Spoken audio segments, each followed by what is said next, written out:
nípa justice for Mohbad yìí tẹ́ ń ṣe káàkiri yìí àwọn ògo tẹ́ ẹ máa torí ẹ̀ bọlẹ̀ ó pọ̀ gidi gan tẹ́ bá rí wípé ọ̀rọ̀ tó bá ń trend mi ò kí ń dá sí kì í ṣe pé mi ò ní nǹkan àti sọ kì í ṣe pé mi ò lè fa nǹkan kan já that is not why I'm here.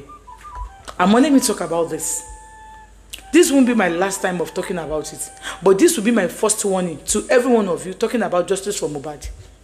See, let's stop justice for Mohbad. There is nothing like justice for Mohbad. You guys make very dark man to talk about it. I don't know why. Nígbà tí ọkọ ẹ̀ kú, ó rí pé wọ́n má dá wá bọ́kọ ẹ̀ nínú ilé, ó rí pé wọ́n mọ́kọ́ wá bọ́kọ ẹ̀ nínú ilé, ó rí pé wọ́n mú nǹkan wá bọ́kọ ẹ̀ nínú ilé. Ọkọ ẹ̀ wá kú, ó wá bọ́ síta, ó wá bẹ̀rẹ̀ sí sọ wípé they've taken me away from you. Ó sọ pé death has taken me away from you. Ó dẹ̀ mọ̀ pé ẹjọ́ jáde lọ ni. Ó sọ pé Primeboy ò fi nǹkan kan ná. Ó ní gbogbo sí ò ṣe nǹkan kan fún. Bọ̀gbà tó kú tán, tó yẹ kó sọ pé death has taken me away from us. Ó sọ bẹ́ẹ̀, ó bẹ̀rẹ̀ sí lọ mọ́bì kankan. Nǹkan tó kọ̀ sí ẹni, ṣe wá rí pé wọ́n náà ń fà nídìí. Èní kọ́ lọ́kọ àtìyàwó ti ń jà. Everything they say about you. I don't see. Mo ti jókòó.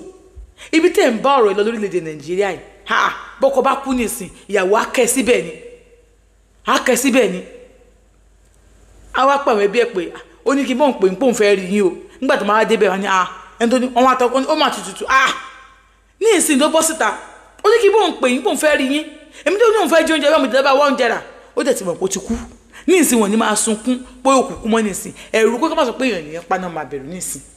What is there? Bàbá mi kú.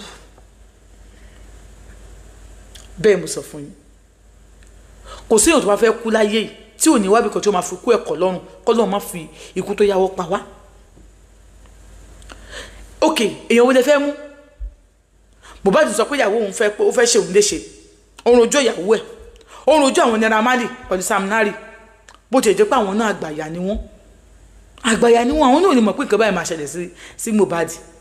Kan dúró bẹ́ẹ̀. Òótọ́ ọ̀rọ̀ mo sọ fún yín yẹn. Lágbáyà ló pa tàmùdò ló pa. Bẹ́ẹ̀ni bá lẹ́nu kẹtẹ́ ń bá jà, ẹ lọ parí ìjà yín.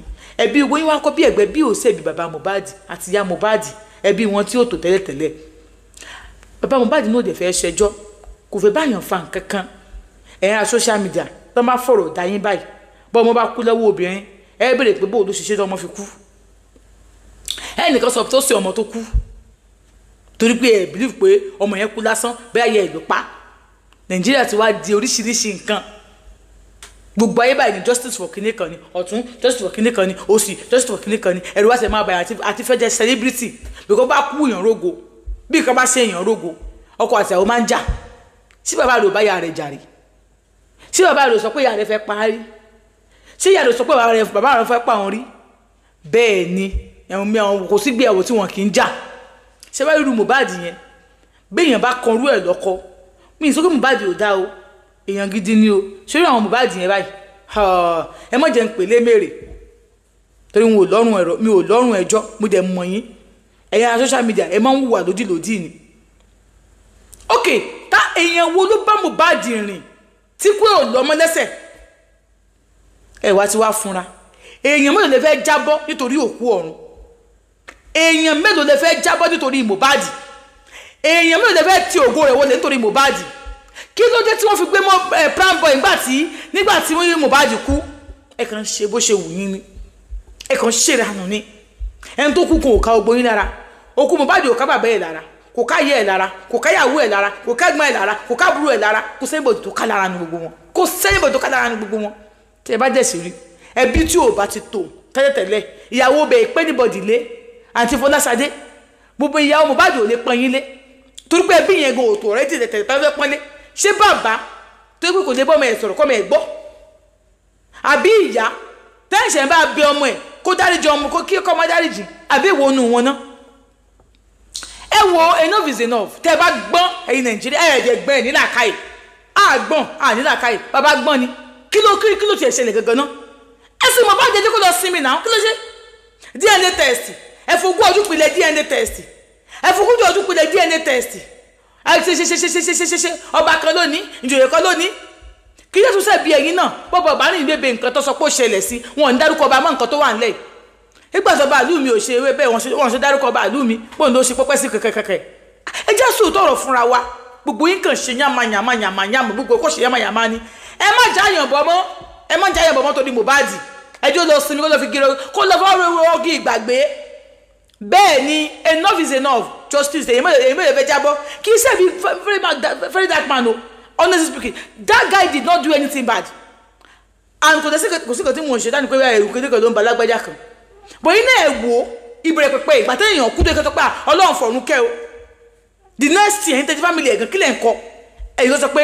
air infection ni ẹ̀ sì sọ pé air infection ẹni ká gbàgbé ẹ̀ bẹ́ẹ̀ kọ́ ọmọlọ́mọ wọn wá ń kọ́ ọmọlọ́mọ bẹ́ẹ̀ ni tó kún ọbẹ̀ bí wọ́n ṣe wá kún Mohbad náà tó náà kí ni reply tẹ́rí kí ni answer tẹ́rí kí ni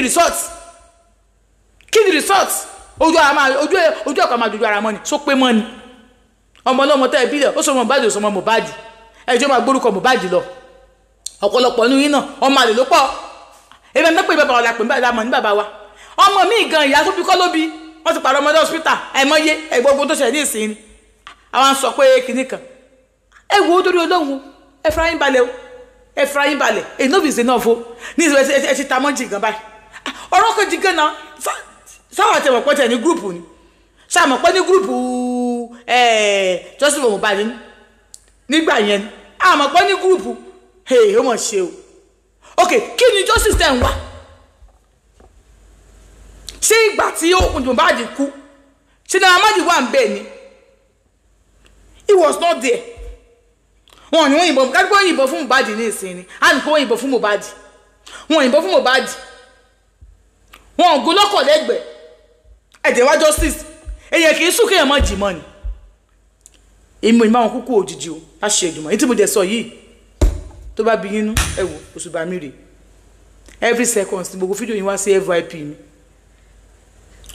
gẹ́gẹ́ bí abiyamọ tí mo jẹ́ ìyá ìmọ̀lẹ́ ni mí o ìmọ̀lẹ́ mi ò ní kú láéláé ẹ wo bí enough is enough gbogbo àwọn ọmọ tẹ́ ń jára wọn bọ́ọ̀lẹ̀ nítorí Mohbad ó ti tó gẹ́ ẹni tó bá ka Mohbad èrè ọkàn á máa já tó ní bá dẹ̀ máa mú yín kó má ṣe níbo tó pa Mohbad pẹ́pẹ́ àsìkò tiẹ̀ tó ló dẹ̀ lọ ó bá parí kẹjẹ ká gbọ́ràn ilé àkọ́ ògbóyin lọ́gbọ́n bí nǹkan bá ṣẹlẹ̀ ẹ̀yin máa wẹ́ndẹ́ máa fi lọ́mọ nídìí ní ìṣẹ́ ó ti wá backfire ó ti backfire wọ́n á drag gbogbo àwọn èèyàn wọ́n drag yín sínú ẹ̀ wọ́n gbọ́dọ̀ ẹ̀fí ṣe monetization àbíkí náà ṣe ń pè lórí Facebook ẹ fẹ́ máa gbowó dọ́là lórí YouTube ẹ fẹ́ máa gba dọ́là lórí TikTok ẹ fẹ́ máa gba dọ́là ẹlòmíì wà relevant mọ́ nígbà tí Joshua Mohbad dé náà wọ́n wà relevant ẹlòmíì gbèsè tíátà sílẹ̀ iṣẹ́ agbẹjọ́rò lọ́dẹ̀ tó ń ṣe nísìn kọ́ńtà dájú ju gbogbo wa lórí èdè kankan o n ò sì bú ẹnì kankan bẹ́ẹ̀ tó bá tàbà ẹjọ́ túnbẹ̀ ṣe ó dààbò.